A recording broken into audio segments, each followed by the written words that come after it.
Mga idol, matapos ang dalawang sunod na dominanteng panalo sa kanilang tune-up games sa New Zealand, heto na nga ang pinakahihintay ng maraming basketball fans.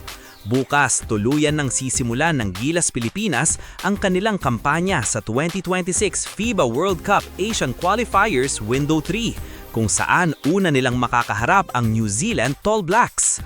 At kung pagbabasehan natin ang ipinakita ng Gilas sa kanilang dalawang tune-up games, masasabi nating nasa tamang direksyon ang kanilang paghahanda. Ngunit ibang usapan na ito dahil sa pagkakataong ito hindi na basta professional ball club ang kanilang makakalaban, kundi isang national team na mismo ang kanilang kakaharapin. Kaya ano nga ba ang dapat nating abangan sa napakahalagang laban na ito? Pag-usapan natin.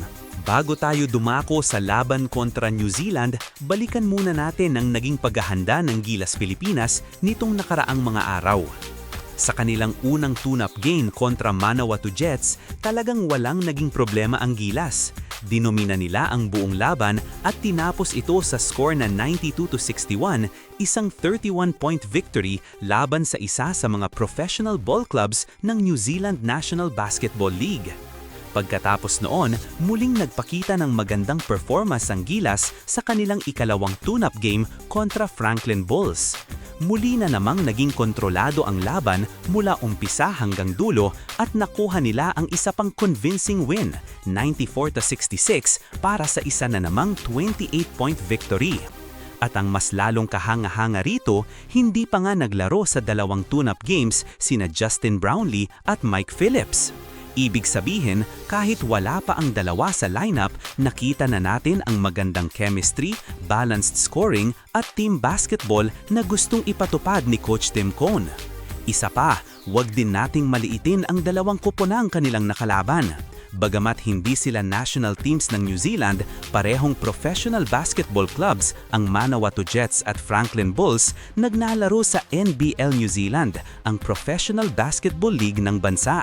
Kaya masasabi pa rin nating naging malaking bahagi ang dalawang tune-up games na ito sa paghahanda ng Gilas bago ang mas mabigat nilang assignment. At ngayon, panahon na upang makita kung madadala ba nila ang parehong kumpiyansa at momentum sa kanilang unang official game sa Window 3. Sa kabilang banda, tapos na ang tune-up games. Ngayon ay magsisimula na ang tunay na hamon para sa Gilas Pilipinas. Bukas, makakaharap na nila ang New Zealand Tall Blacks, isa sa pinakamalalakas na national team sa Oceania at isa ring koponang matagal nang nagbibigay ng problema sa iba't ibang Asian teams sa international competition. Hindi na ito exhibition game, hindi na rin ito tune-up. Bawat panalo at bawat pagkatalo mula rito ay may malaking epekto sa kanilang kampanya sa 2026 FIBA World Cup Asian Qualifiers. Kaya inaasahan natin ibang klasing intensity at physicality na ang makikita natin sa laban na ito. Napakahalaga ng laban na ito para sa Gilas Pilipinas.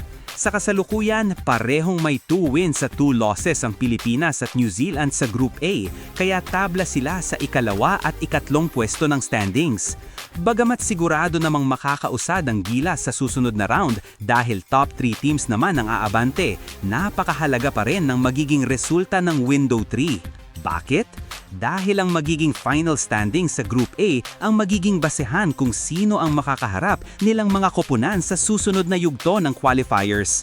At alam naman natin na sa kabilang grupo ay naroon ang mga bansang tulad ng Jordan at Iran na kapwa qualified na, habang pinaglalabanan naman nina Syria at Iraq ang isa pang natitirang slot. Kaya habang mas mataas ang magiging pwesto ng Gilas sa kanilang grupo, mas magiging maganda rin ang kanilang posisyon pagdating sa susunod na round.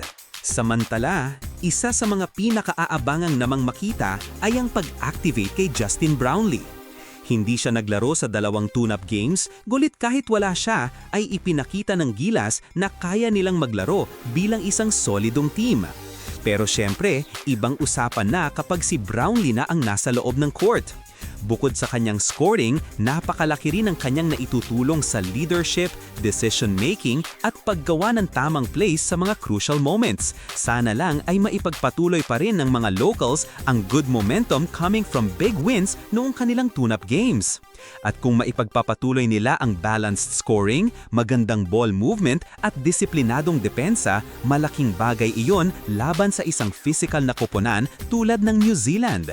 Hindi maikakailan na mas mabigat ang magiging laban ng Gilas kumpara sa kanilang dalawang tune-up games.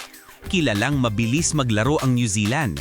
Physical sila sa depensa, malakas sa rebounding at napakaganda rin ng kanilang ball movement. Kaya malaking challenge ito para sa Gilas. Sa kabilang banda naman, ito rin ang pagkakataon naman para makita natin kung gaano kalaki ang naging epekto ng dalawang tune-up games sa kanilang paghahanda. Kung madadala nila ang parehong chemistry, confidence at execution na ipinakita nila laban sa Manawatu Jets at Franklin Bulls, naniniwala akong may malaking tsansa silang makipagsabayan sa Tall Blacks. Isa rin sa magiging susi ng laban ang rebounding at pag-iwas sa turnovers. Dahil alam naman natin na sa international basketball, mabilis mag-convert ng transition points ang mga kalaban kapag nagkamali ka ng pasa o nagbigay ng second chance opportunities.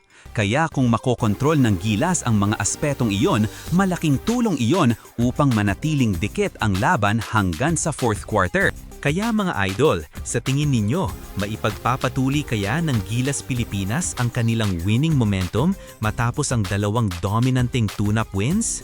O magiging napakahirap ng kanilang unang official game kontra sa New Zealand Tall Blacks? I-comment ninyo sa ibaba ang inyong predictions. Sa tingin ba ninyo ay makakakuha ng panalo ang Gilas? At sino ang inaasahan ninyong mag-step up sa napakahalagang laban na ito?